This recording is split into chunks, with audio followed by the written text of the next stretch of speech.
going on, everybody? It is your boy Arrows here, and we are back. I'm Arrows, and I like TCGs, and so we are talking about TCGs. And today we are talking about my not forgotten, just kind of pushed on the back burner a little bit, if you know what I'm saying. Road to Rotation series, and we're talking about a deck that I think has a huge potential to spike in play and be really good next format. That, of course, being Mega Lucario EX. Now, yes, Mega Lucario EX does have the issue of it falling victim to you lose 3 prizes should your Mega Lucario be knocked out. But hear me out. A lot of Lucario's bad and weird matches are leaving the format this rotation. Charizard, which is capable with a Vitality Band to one-shot your Mega Lucario pretty consistently, is leaving. Gardevoir, which is the bane of this deck's existence, is leaving. Yes, you could see some Mega Deonces pop up left here and now, because that is still a really strong deck post-rotation, I think, but you're not going to see those as often as you would see Gardevoir. Dragapult still exists and can give this a bit of a rough matchup, especially with no bounce cards like Professor Turo Scenario or Penny, even though you can really Penny in this deck anyway. But we are going to work around that. Goldengo is also gone, which is really capable with some help of hitting your Mega Lucarios for one attack to knock it out. So I really feel really confident with this deck. We didn't really lose too much in the way of rotation. Nest Ball is kind of upsetting, but we do have more than enough ways to replace it. If you're running Artisan, that also kind of hurts, but again, we're running more than enough ways to replace it. Iono is whatever. Professor's Research isn't that hurtful. Trying to think of what other big cards we lost. I think that's it. I don't think there was we lost too much in this deck that really hurt what this deck is capable of. So we're going to get into the list. We're going to talk about some of the cards, some of the big cards that you're going to want going forward. This deck is very take your one turn KO heavy. We have 3 bosses orders and 2 Hariyamas to really push down that ability to be able to take a KO whenever you want. So what does Mega Lucario do? Mega Lucario is a 340 HP stage 1 Mega Pokemon. I hate that. I hate that with a passion. It has a Psychic Weakness, 2 Retreat, and it has 2 very strong attacks. It has Aura Jab, which for 1 energy does a base 130, and then you can attach up to 3 basic fighting energy from your discard to your bench Pokemon in any way that you like. This is a really good attack because we are running, of course, a Lunatone line here, which lets you discard your fighting energies to draw cards. We're running 4 copies of the Accelerating Stab Riolo from Mega Evolution. It has 80 HP, and for 1 energy, Accelerating Stab does 30. But then during your next turn, this Pokemon can't use Accelerating Stab. We're, of course, running 4 copies of Premium Power Pro. So you do have that ability to potentially take a one-hit knockout on something in the first turn if you want to be saucy. We're running 3 copies of Solrock. Solrock has 110 HP, a Grass Weakness, and a 1 retreat cost. And it also has the attack Cosmic Beam. For 1 fighting energy, Cosmic Beam does 70 damage. And then if you don't have a Lunatone on your bench, this attack does nothing. It's also not affected by weakness or resistance. So your Pokemon's resistant to fighting. Solrock doesn't care. It will do 70 damage to it. But on the other side of that, if your opponent is weak to fighting, Solrock doesn't care. And it's going to do 70 damage. Partnering it up with Lunatone is the way to go. Lunatone also has a 110 HP, Grass Weakness, and a 1 retreat cost. It has a attack for 2 fighting energy. I believe it's called, I don't remember what the name 2 is covering it. But it does 50 damage. But you're not going to attack with Solrock unless you really have to. What you're running Lunatone, sorry, not Solrock, Lunatone. What you're running Lunatone for is its ability Lunar Cycle. Once per turn, you can discard a fighting energy from your hand to draw 3 cards. good, good card. And then it does, but you can't use it if you do not have a Soul Rock, which is honestly not the worst thing in the world. Because you are still going to be able to you are still gonna be able to get 3 cards. And in an era where where there's not really a lot of hand, we'll call them hand refreshers that your opponent can play to mess you up. Iono's gone, Judge is gone. Is Judge gone? Yeah, I'm pretty sure Judge is gone. Judge is gone. So those 3 cards are probably gonna stay in your hand for a good majority of the game. Super good. Next, we have Makuhita and Hariyama. I'm running a 2/2 of them. Makuhita is slightly unimportant. He is a 80 HP fighting basic with a psychic weakness, 2 retreat. He has Corkscrew Punch for 1 that does 10 and Confront for 2 that does 30. But you want to be evolving this boy into Hariyama whenever you need to. Hariyama has 150 HP and has Wild Drive that does 3 for 3 fighting energies, does 210 damage. Remember, you can accelerate that 3 energies pretty quickly with your Mega Lucario's Aura Jab. And then he also has the ability Heave Ho Catcher, which is essentially Boss's Orders. When you play this Pokemon from your hand to evolve one of your Pokemon, you may use this ability, switch one of your opponent's bench Pokemon with their active Pokemon. This is going to let you bring up a target and potentially KO it with either Hariyama or Mega Lucario, which is super, super.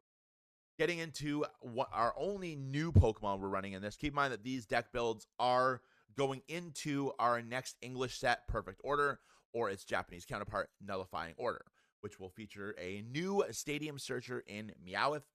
Meowth is 170 HP, basic EX. So if it gets knocked out, you're going to take 2 prizes. For 3 energies, its attack does 60 damage, and you shuffle Meowth and everything. So you turn Meowth and every card attached back to your hand. But it also has the search ability to search your deck for a supporter when Meowth is played onto the bench. So you can play Meowth, go and search for whatever you need. If you want to KO something really easily with the Boss's Orders and you don't have one, play Meowth, KO it. If you need a little bit of extra damage, play Meowth, go get your Black Belt's training, and do some cool stuff with that. And of course, one Pheasantipity, because if you're playing Pokemon and you're building a deck, you're running Pheasantipity. It is just that card. Lets you draw 3 cards with Flip the Script if one of your Pokemon is knocked out on your opponent's turn. It's just really good. It's just really good. Going into our supporter count, I'm running a weird supporter line here. I didn't really know what else to put in. If you guys have suggestions for supporters, I would love to hear them. I was thinking like Carmine, but I don't really want to discard my hand if we can't. Kieran also has a potential spot in here. I was looking at like Brock's Guidance. Brock's Guidance.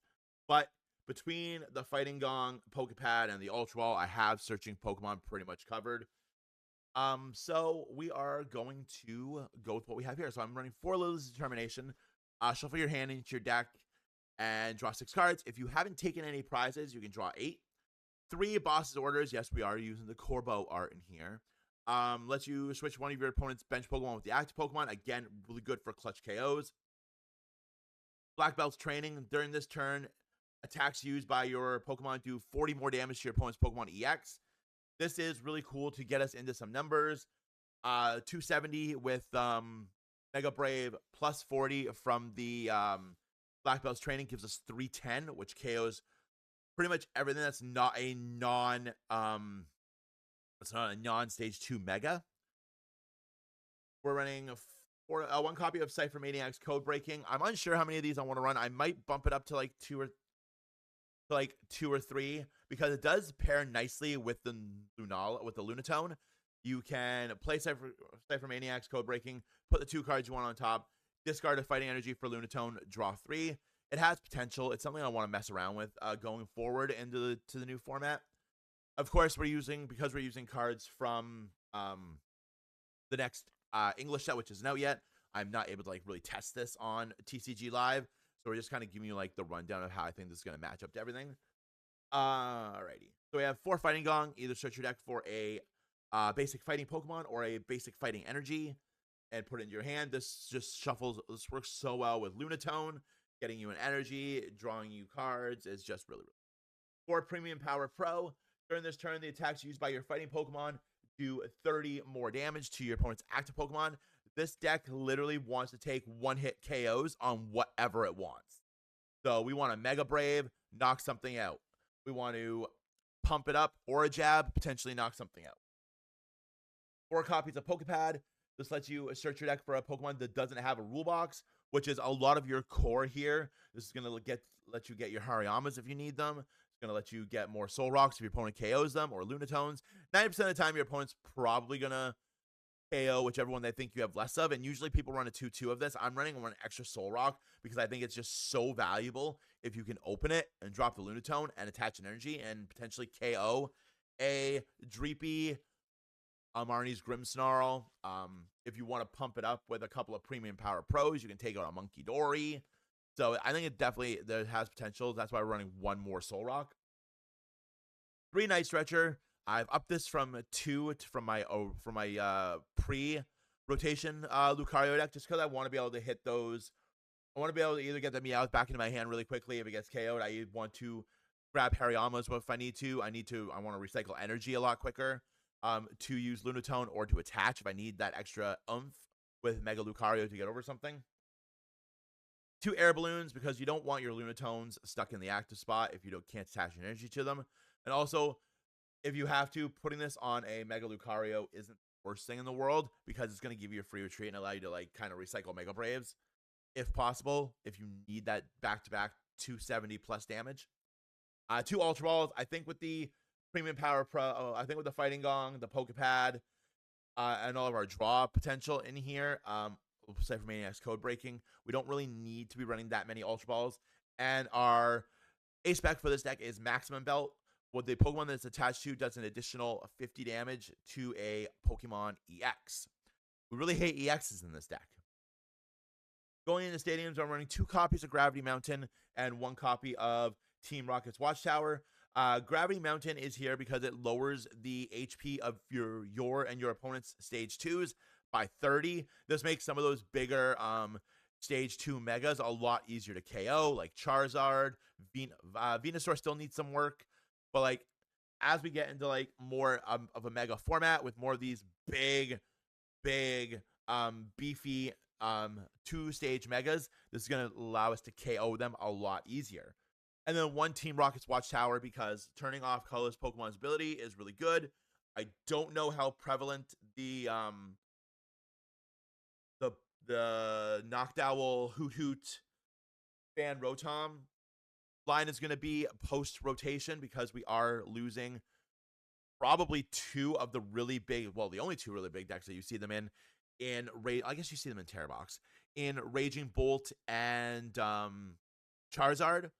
You could still do something with Raging Bolt. I think that is going to be one of the videos in this series is how you can build Raging Bolt in a post-rotation format. So we're gonna try to mess around with that and have some fun with that. But yeah, and then we're running 6 fighting energies and 3 of the new special fighting energy from Perfect Order. The Pokemon that's attached to is unaffected by the effects of your opponent's Pokemon's attacks. But this is the deck profile. This is what I think Mega Lucario looks like in a post-rotation world. Again, there's so many things working in this deck's favor going forward. 1, a new Mega Lucario. Which is going to be cool. If you guys have spoilers, if you guys haven't played the Legends ZA DLC, there is a new Mega Lucario in there, and I think it has the same typing, which is odd. So that's probably going to see a card, and it's going to be really, really good. They are now just releasing the new Megas from Legends ZA in card form. I'm actually going to cover one of those in this video as well. Mega Clefable, I think, has a ton of potential in this format. Which kind of negates everything I've just said here, but I don't 100% know. This is going off data what we have right now. Is Mega Deontay going to see a ton of play? Probably not. It's a strong deck, don't get me wrong, that can hit really hard, but without that psychic weakness, it just kind of falters. It's still really good against Dragapult, but it's not really good against the rest of the format. But this is my Mega Lucario deck. Like I said, Gardevoir leaving the format. Gardevoir in particular. Charizard and Goldengo really hurt this deck a little bit because they are capable of scoring those surprise 1-turn KOs relatively easy. But Gardevoir is the big bane of this deck's existence. Being able to one-shot your Mega Lucario needlessly easy. But let me know what you guys think about Mega Lucario. Do you think it is a deck that is going to be really strong in this upcoming format? What other decks would you like me to cover? I would really like to know. If you guys do not know, I also have oh, excuse me, pardon me. I also have a RPG channel. Arrows does RPGs. If you guys want to come over there and hang out and chat and watch my videos, I'd greatly appreciate it. We stream on Twitch throughout the week. Generally, we're going either Monday or Tuesday on Twitch, Wednesday on YouTube, and then Saturday and Sunday on Twitch. Hopefully, you guys come out and check us out there. On YouTube, we're doing a Pokemon Scarlet playthrough on the Switch too. And on Twitch, we're just doing a bunch of everything. Final Fantasy VII, card games, Pokemon. It's a good time. I'll see you guys in the next video. As always, I'm Arrows. I love card games, and I love talking about card games with you. Go out there, play some card games, and I'll see y'all when I see ya. Bye.